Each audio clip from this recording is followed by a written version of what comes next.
Comedy Theatre presents The Disadvantages of Lack of Manners.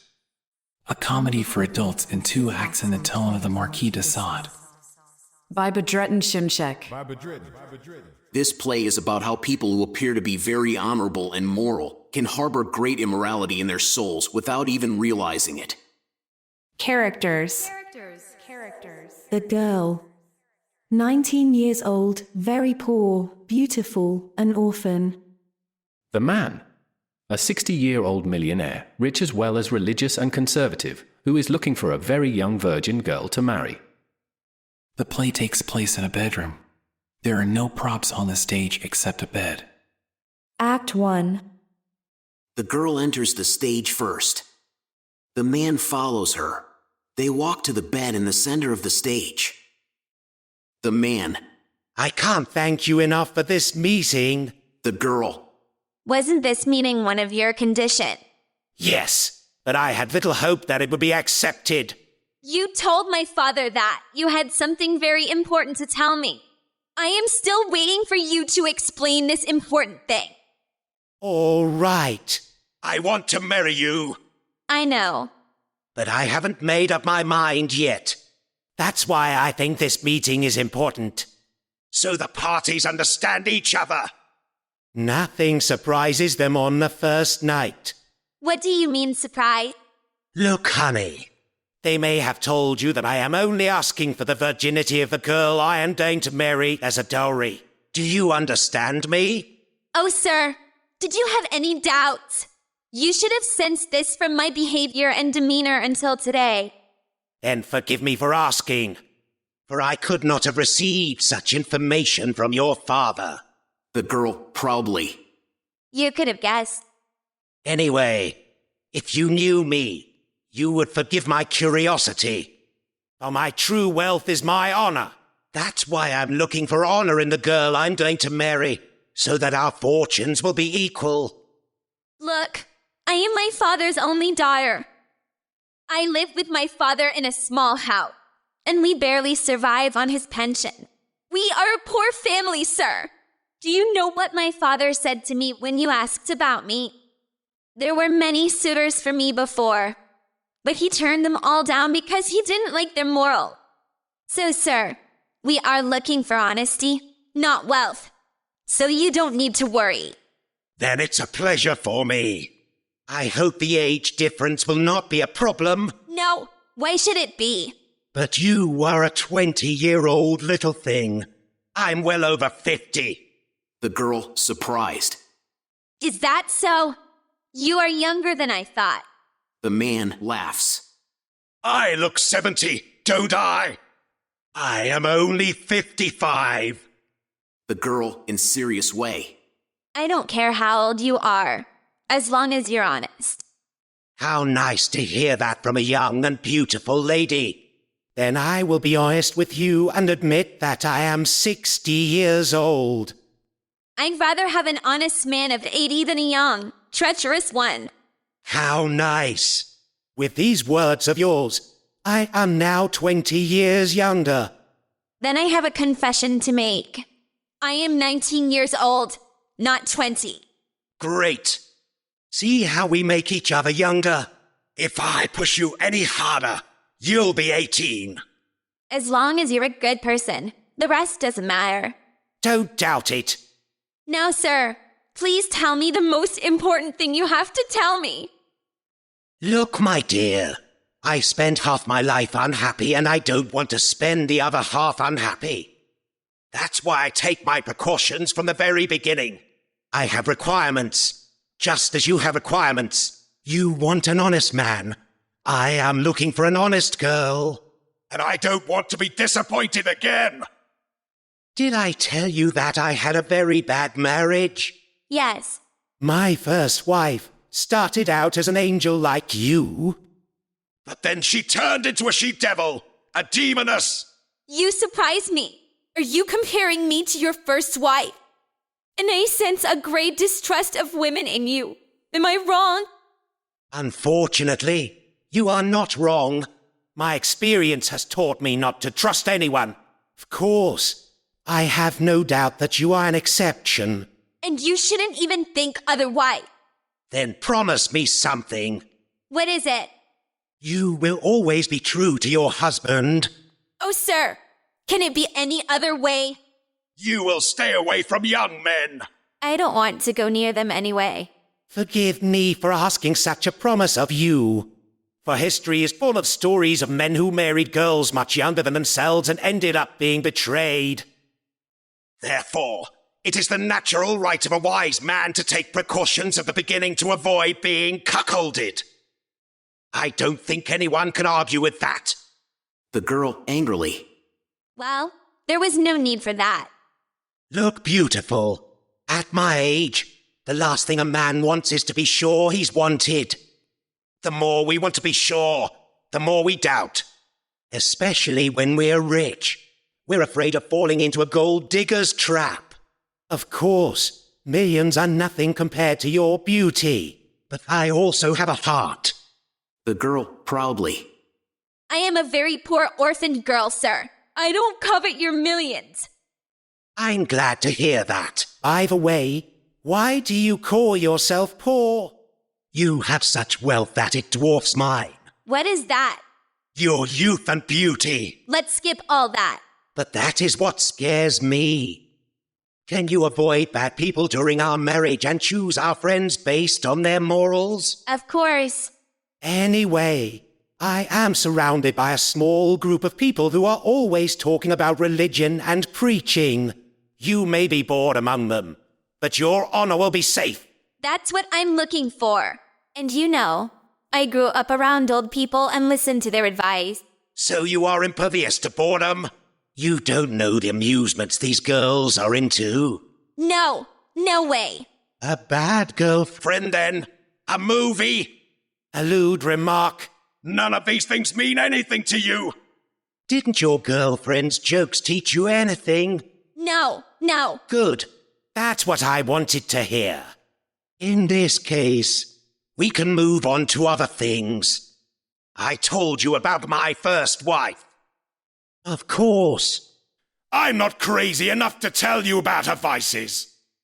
But don't you think it's right for a girl to know everything about the man she marries? Because no matter how virtuous a husband and wife are, things can go wrong in their marriage. There are couples who get married according to religion and are unhappy on the very first night. Why? Because their tastes don't match. That's why they get frustrated. What incompatible tastes can a husband and wife free from immorality have?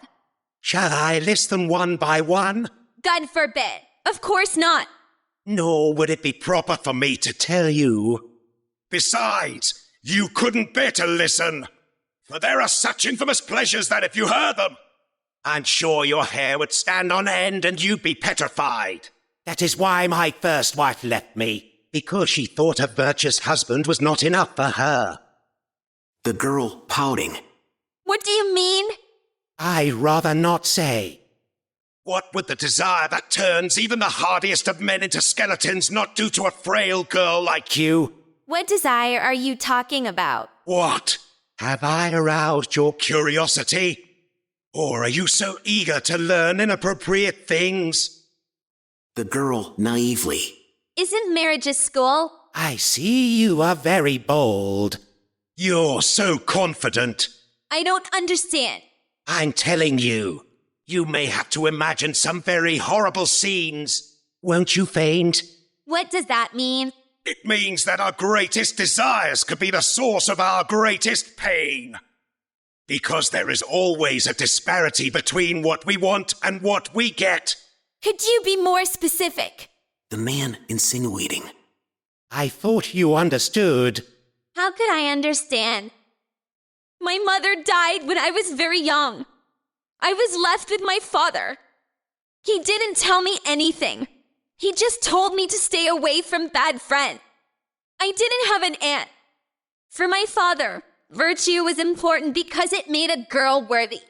Even the silliest women were in the habit of making themselves important by appearing chaste. But my father said they couldn't stay virtuous for long. My friends thought otherwise. The man laughs.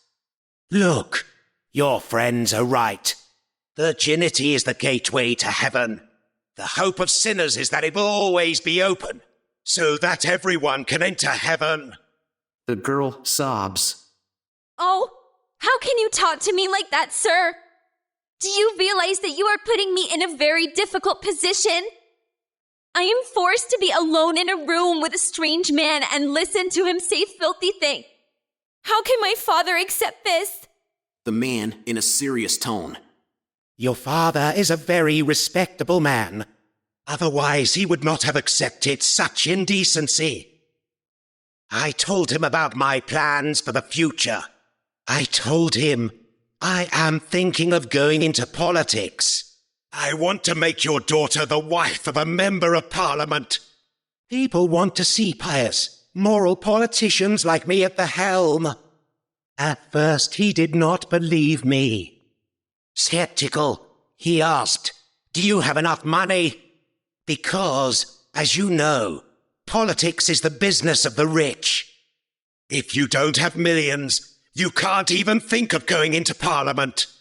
I have millions. Again, your father was not convinced. He wanted to see everything with documents. I showed him the deeds of my lands, houses, shops, villas, the licenses of my cars.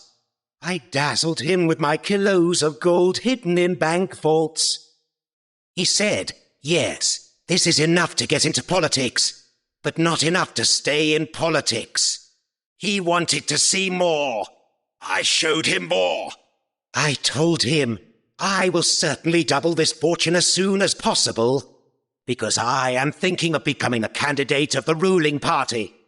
And you know how ambitious the politicians of the ruling party are. How they become rich in a day with the tenders they get from the state. Then your very honest father was convinced that my intentions were serious, and agreed to let me meet you. So why in the bedroom, and not in the living room? The man amusingly. Forgive my awkwardness, because I'm looking for a naive, inexperienced girl, my dear. I don't trust experienced women. An honest woman, for example, would blush at such a moment.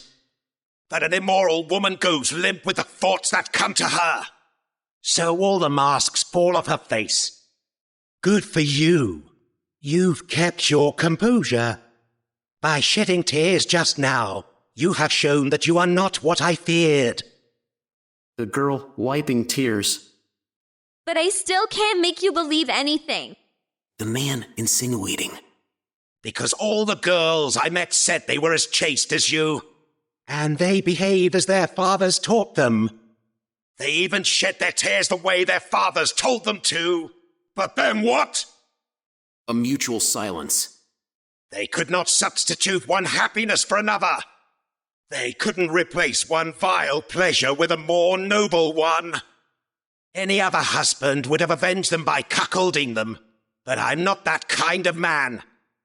That's why I knocked at your door. Did you find what you were looking for? I haven't decided yet. That's why I'm going to offer you a deal.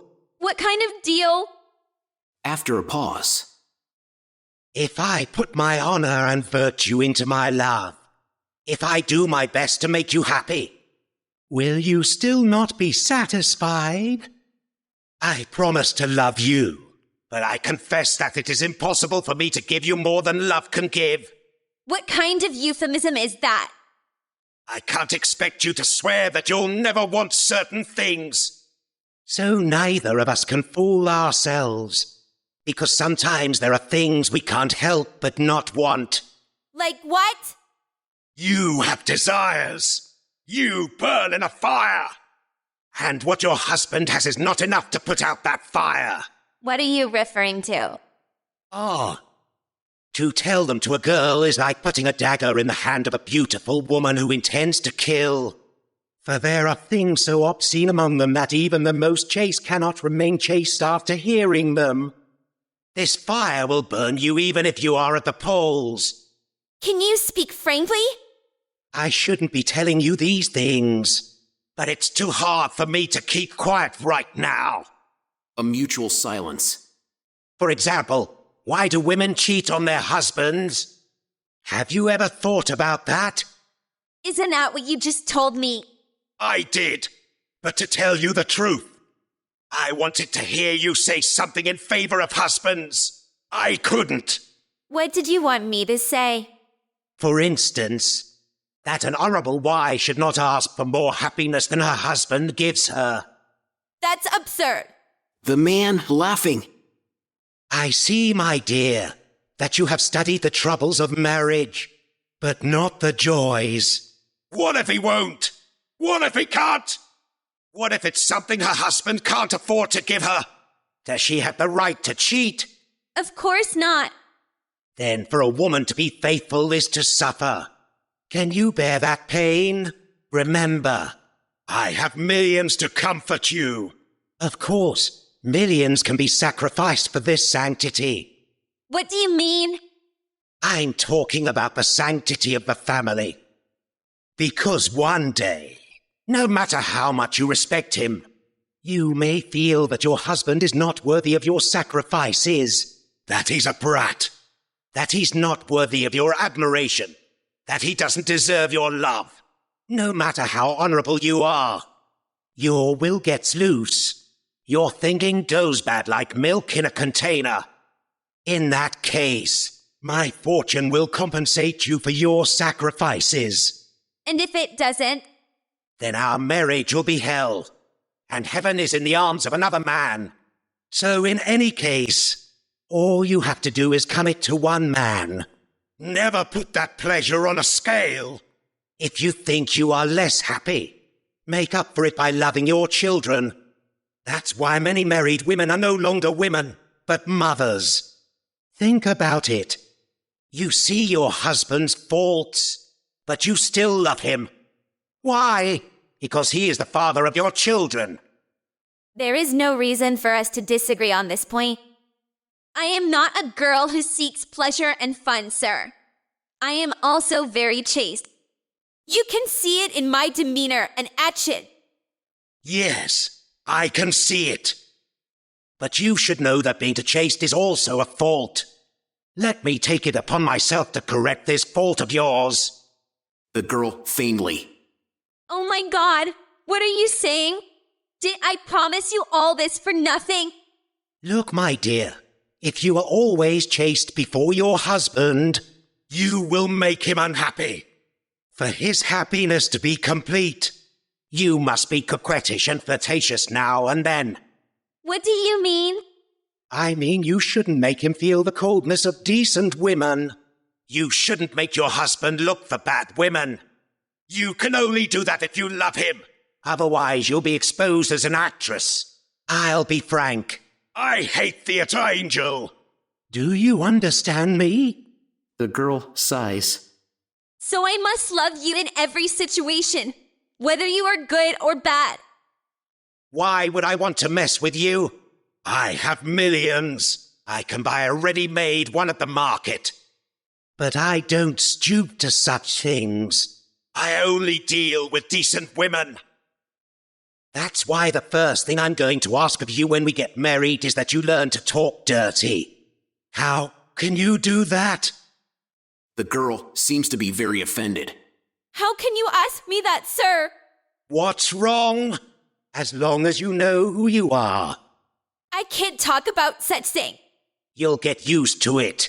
I've known women who talk dirty and ended up being talkative. By the way, What do you know about prostitutes? Have a heart and don't ask me that. Answer my question. All I know is that they are very poor and have to work day and night. The man laughs rudely. ha ha, You are very naive, my dear. that's not true. Yes, it is true that they work day and night. And not for money at all. But you are right. If it were up to them, They would tell you that they're doing it for the money. it's their way of getting rid of men who are through with them. Why are you telling me this? For your own good, of course. If you don't know anything about prostitutes, how can you know if your husband is cheating on you? How can you know if he is sleeping with bad women? A woman knows best in bed if she's being cheated on. No, sir, no. You can't expect everything from me in bed. Then you can't keep your husband in your hand. How? I won't beat around the bush, darling. I want you to be as tender and understanding with me as a whore who has spent years in the profession. What kind of fantasy is that? It's not moral at all. Look, honey, virginity is a burden to us men, like a hunchback. And prostitutes relieve us of that burden painlessly. If we have never done it, they understand us. They treat us with compassion. They see themselves as teachers, as nurses, and they try to help us succeed. But you are not young enough to be a student. What if I want to go back to my youth? What if I want to relive that happy moment? What if I can't do it any other way? How? Will you take me for a whore? I'll throw myself into your arms like an inexperienced man, so that you can become like them. I, who seek innocence in my wife, will return to your bed a virgin every time. The girl, sobbing. But didn't you just say that you seek decency in your wife? I did. But a chaste woman should know how to entertain her husband. And you? Are you like that? Religion and morality are the most important principles to me.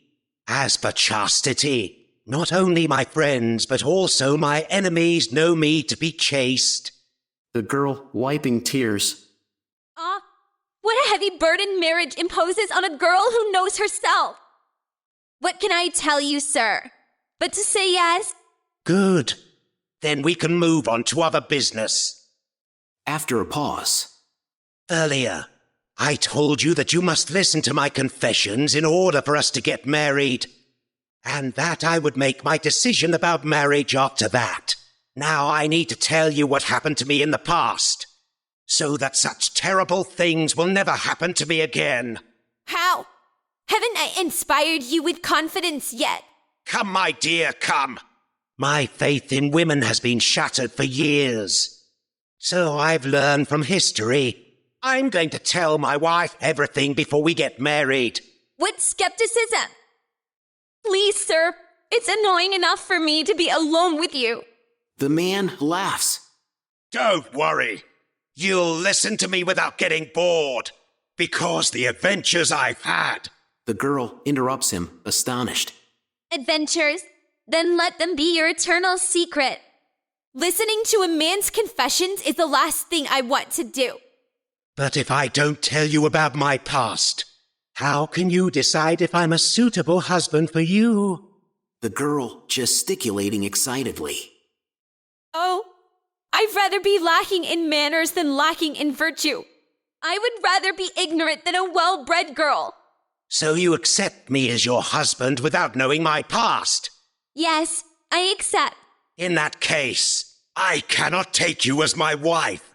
I'm sorry. The girl proudly. Your terms are too harsh for an honest girl, sir. I won't force you. It's too easy for me to give up everything now. The girl in a trembling voice. I am willing to risk everything. Please don't tell me. I wish it was that easy not to tell. And I guess it's not just about that. Are there more shameful things? Unfortunately. You're scaring me. What kind of thing? Just something I want the girl I'm going to marry to know. Have you told this to my father? Is that possible, beautiful? Such a thing can only be told to a woman. Is it a bad secret? Perhaps. But it's certainly something that can be confessed only in the bed. And will that be of any use to me? Of course.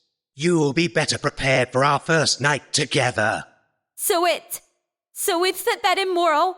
What if I refuse to listen? Then you'll lose a millionaire husband. The girl covering her face with her hands and beginning to cry.